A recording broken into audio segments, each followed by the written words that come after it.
এই বিশাল হল রুমে কেউ নাই, আপনি একা, ভাল লাগবে? সবাইকে জাহান্নামে পাঠিয়ে শুধু আমি জান্নাতে গেলে এটা আমার ভাল লাগবে না ওই জান্নাতে।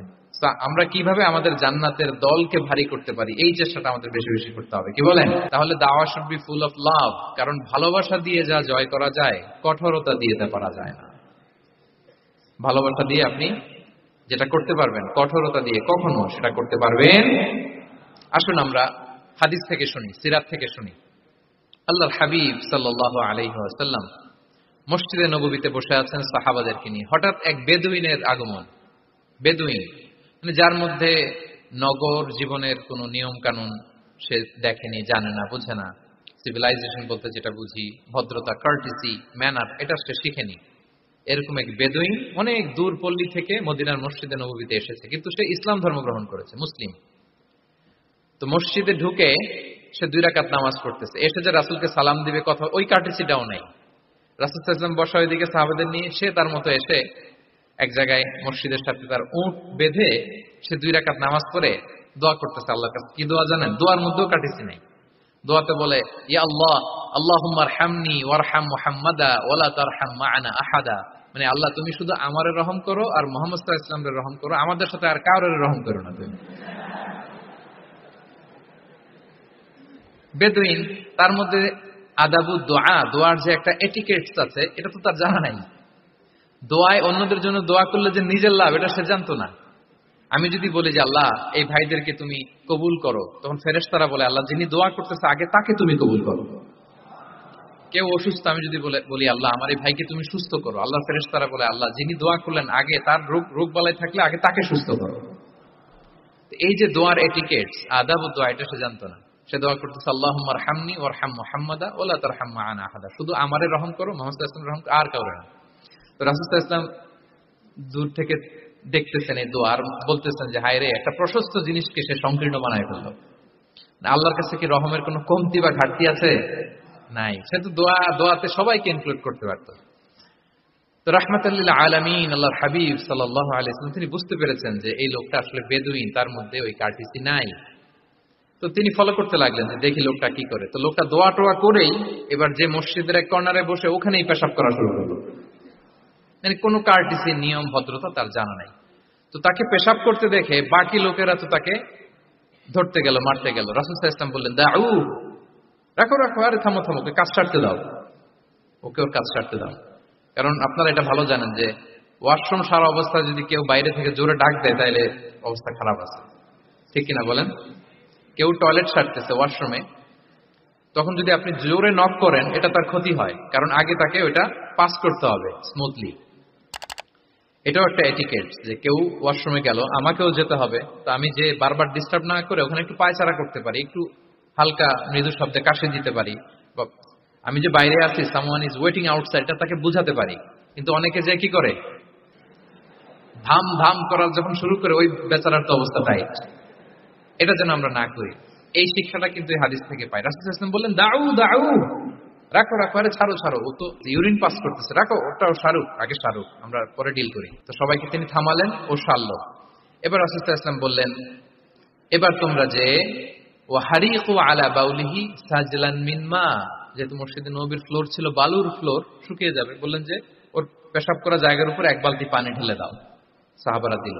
আর এই বেদুইন লোককে রাসূল সাল্লাল্লাহু আলাইহি ওয়াসাল্লাম কাছে টেনে নিলেন, যে তাকে খুব ভালোবাসা দিয়ে বললেন, কি অবস্থা তোমার, কোত্থেকে আসছো, সব খোঁজ খবর নিয়ে বললেন যে তুমি যে এইখানে নামাজ পড়লা, এরপরে আবার এই কাজটা সারলা, তুমি কি জানো এইখানে আল্লাহর জিকির করা হয়, এটা আমাদের ইবাদতগাহ, এখানে আমরা রবের জিকির করি, তার কাছে ফরিয়াদ করি, সবাই মিলে, এই কমিউনিটির সবাই এখানে আসে, এই কমিউনিটির, মদিনার কমিউনিটির সবাই মিলে, নারী পুরুষ নির্বিশেষে আমরা এসে এখানে আল্লাহর কাছে ফরিয়াদ করি, দোয়া করি, ইবাদত করি, কোরআন তেলাওয়াত করি, এটা আমাদের ইবাদতগাহ।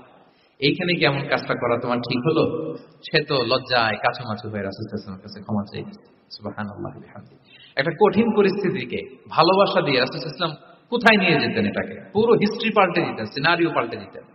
সাহাবারা অবাক হলো, তারাও শিখলো যে না, এরকম করা যাবে না। তখন তাকে এইভাবে ডিল করলেন। আর সাহাবারা যারা রাগারাগি করেছিল সাহাবীদেরকে রাসূল সাল্লাল্লাহু আলাইহি ওয়াসাল্লাম বললেন, ফাইন্নামা বুইসতুম মুয়াসসিরিন ওয়া লাম তুবআসু মুআসসিরিন, মনে রাখো তোমরা সহজপন্থী হয়ে প্রেরিত হয়েছো, তোমরা কঠিন কট্টরপন্থী হয়ে জটিলপন্থী হয়ে প্রেরিত হও নাই। তোমরা কোনো কাজকে জটিল ভাবে সমাধানের দিকে যেও না, সহজ করে সলভ করবা। সুবহানাল্লাহ সুবহানাল্লাহ বিহামদি। তাহলে দেখেন, ভালোবাসা দিয়ে রাসূল সাল্লাল্লাহু আলাইহি ওয়াসাল্লাম ওই বেদুইনকে যেভাবে আদব শিক্ষা দিলেন, তার হৃদয় জয় করলেন, কঠোরতা দিয়ে পারা যেত? তো 6 নম্বর দাওয়া মেথোডোলজি হচ্ছে দাওয়া should be full of love, full of love, full of well wishes. আপনি শুভকামনা, ভালোবাসা, এটা দিয়ে আপনি মানুষের হৃদয়ে যতটুকু জায়গা পাবেন, কঠোরতা দিয়ে পাবেন না। আরেকটা ছোট্ট উদাহরণ দেই। সুমামা ইবনে উসাল রাদিয়াল্লাহু তাআলা আনহু, উনি ইয়ামামার অধিপতি ছিলেন। অধিপতি রাসূল সাল্লাল্লাহু আলাইহি ওয়াসাল্লামকে হত্যা করতে এসেছিলেন গোপনে। কি করতে? হত্যা করতে। কি করতে বলেন সবাই? হত্যা করার জন্য এসেছিলেন। কিন্তু দুর্ভাগ্যক্রমে হত্যা করতে এসে সে ধরা পড়ে গেছে সাহাবীদের হাতে, হত্যা করতে পারে নাই সুমামা ইবনে উসাল। তো সাহাবীরা তাকে ধরে মসজিদে নববীর পিলারের সাথে বেঁধে রাখলো, বেঁধে রাসূল সাল্লাল্লাহু আলাইহি ওয়াসাল্লামকে ডাকলো। তারা বলল যে ইয়া রাসূলুল্লাহ, দেখেন ইয়ামামা থেকে আসছে সুমামা ইবনে উসাল আপনাকে হত্যা করবার জন্য, তাকে আমরা ধরে ফেলেছি, আমরা বেঁধে রেখেছি। রাসূল সাল্লাল্লাহু আলাইহি ওয়াসাল্লাম তার কাছে যেয়ে তার খোঁজ খবর নিলেন প্রথম দিন, এবং তার সামনে যথারীতি তাওহীদ এবং রিসালার দাওয়াত দিলেন। ফিরে আসলেন, ফিরে এসে সাহাবাদেরকে বললেন, তোমাদের ঘরে ভালো রুটি আছে কার কাছে? রুটির কালেকশন, আটা পিষে রুটি বানাতে পারবে। একজন বলল আমি। বললো যে এটা সুমামাকে দিয়ে আসো। তো দিয়ে আসলো। আরেকজন বললো ভালো তাজা খেজুর আছে কার কাছে? এক সাহাবী বললেন আমার কাছে। রাসূল সাল্লাল্লাহু আলাইহি ওয়াসাল্লাম বললেন যাও, এটা সুমামাকে দিয়ে আসো। দিয়ে আসলেন। এরপরের দিন রাসূল সাল্লাল্লাহু আলাইহি ওয়াসাল্লাম যে আবার ইসলামের সৌন্দর্য, মাহাসিন আহকামি শারিয়া, ইসলামী শারিয়ার যে বিউটি অফ ইসলাম, এটা তুলে ধরলেন, ইসলামের যৌক্তিকতা তুলে ধরলেন। সে অবাক হতে লাগলো যে কিরে, যুদ্ধবন্দীদের সাথে মুহাম্মদ সাল্লাল্লাহু আলাইহি ওয়াসাল্লাম এবং তার অনুসারীরা এরকম আচরণ করে? সে তো যুদ্ধবন্দী, এত সুন্দর আচরণ। তাকে আবার ইসলামের সুশীতল বাণীগুলোর প্রতি আহ্বান করে রাসূল সাল্লাল্লাহু আলাইহি ওয়াসাল্লাম বাড়িতে এসে এবার নিজের যে উট আছে, উটকে যে পালে, সে রাখালকে বলল তুমি উটের দুধ দহন করে তাকে কিছু দুধ দিয়ে আসবে। সুবহানাল্লাহ। আসছিল রাসূল সাল্লাল্লাহু আলাইহি ওয়াসাল্লামকে কি করতে? হত্যা করতে। তো তাকে ওটের গরম দুধ দিয়ে আসা হলো, সে পেট ভরে খেলো। তৃতীয় দিন এবার রাসূল সাল্লাল্লাহু আলাইহি ওয়াসাল্লাম যে ইসলামের যে ভবিষ্যৎ, ইসলাম মানলে যে জান্নাতে থাকা যাবে, এগুলো সব বললেন এবং তাকে আরো অনেক মেহমানদারি করলেন, আপ্যায়ন করলেন। 3 দিন যখন রাসূল সাল্লাল্লাহু আলাইহি ওয়াসাল্লাম ইসলামকে তার সামনে এভাবে প্রেজেন্ট করলেন, আপ্যায়ন করলেন, ভালো আচরণ দেখালেন, সে অবাক হয়ে গেল। আল্লাহ তাআলা তার হৃদয়টাকে নূর দিয়ে আলোকিত করে দিলেন। 3 দিন পর রাসূল সাল্লাল্লাহু আলাইহি ওয়াসাল্লাম সাহাবীদেরকে ডেকে বললেন, যাও সুমামা ইবনে উসালের হাত পা গুলো যে রশি দিয়ে বেঁধে রেখেছো ছেড়ে দাও, রশিগুলো খুলে দাও। সাহাবারা বলেন কি ইয়া রাসূলুল্লাহ, সে তো খুনি, সে সুযোগ পেলেই তো অ্যাসাসিনেট করতো, তার রশি, হাতের রশি খুলে দিত, আপনাকে মেরে ফেলবে। আল্লাহ রাসূল সাল্লাল্লাহু আলাইহি ওয়াসাল্লাম বললেন, না, আমি যা জানি তোমরা সেটা জানো না, যেটা বলেছি তাই করো। মসজিদে নববীর পিলারের সাথে তাকে যে বেঁধে রেখেছো, রশি খুলে দাও, হাত পা খুলে দাও। আল্লাহর হাবিব সাল্লাল্লাহু আলাইহি ওয়াসাল্লামের নির্দেশ মোতাবেক সাহাবারা ওনার হাত খুলে দিলেন, পা খুলে দিলেন। সুমামা ইবনে উসাল কারোর সাথে কথা না বলে, তার বাড়ি তো ইয়ামামা, সেখানেও ফিরে গেলেন না, অন্য কোনো শহরেও গেলেন না। তিনি মদিনা থেকে অনতি দূরে একটা খেজুরের বাগান আছে, ওখানে কুয়া আছে, উনি যে ওই কুয়ার পানি দিয়ে গোসল করলেন। গোসল করে পবিত্র হয়ে মসজিদে নববীতে রাসূল সাল্লাল্লাহু আলাইহি ওয়াসাল্লামের কাছে ফিরে আসলেন, আর এসেই ঘোষণা দিলেন, আশহাদু আল্লা ইলাহা ইল্লাল্লাহ ওয়া আশহাদু আন্না মুহাম্মাদার রাসূলুল্লাহ।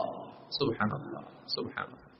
তিনি বললেন যে আমি সাক্ষ্য দিচ্ছি আল্লাহ ছাড়া কোনো ইলাহ নেই, আরো সাক্ষ্য দিচ্ছি যে মুহাম্মদ আপনি আল্লাহর প্রেরিত বান্দা এবং রাসূল। এবার তিনি বললেন, মুহাম্মদ, আপনার চেহারার চাইতে অপছন্দের চেহারা পৃথিবীতে আর দ্বিতীয়টা আমার কাছে ছিল না, কিন্তু আজকের পর থেকে আপনার চেয়ে প্রিয় চেহারা, আপনার চেহারার চেয়ে প্রিয় কোনো চেহারা আমার কাছে আর নাই। ইসলামের চেয়ে অপছন্দনীয় ধর্ম আমার কাছে আর ছিল না, কিন্তু আজ থেকে ইসলামের চেয়ে পছন্দনীয় কোনো ধর্ম আমার কাছে নাই। মদিনার চেয়ে অপছন্দের শহর আমার কাছে ছিল না, তো আজ থেকে মদিনার চেয়ে কোনো প্রিয় শহর আমার কাছে নাই। সুবহানাল্লাহ। উনি গমের বড় ডিলার ছিলেন, গম ব্যবসা করতেন। উনার থেকে গম নিয়ে মক্কায় মুশরিকরা চলতো। তিনি ঘোষণা দিলেন, আজকে থেকে আমার